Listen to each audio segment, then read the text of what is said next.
सदा सत्स्वरूपं चिदानन्दकन्दं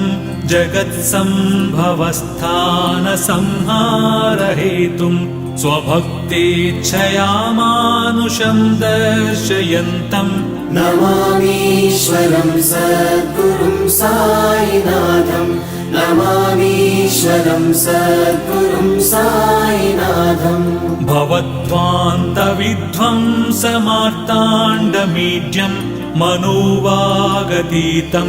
मुनिर्ध्यानगम्यं जगद्व्यापकं निर्मलं निर्गुणं त्वां नमामीश्वरं सद्गुरुं साईनाथं नमामीश्वरं सद्गुरुं साईनाथम् भवाम्बोधिमग्नार्दितानां जनानां स्वपादाश्रितानां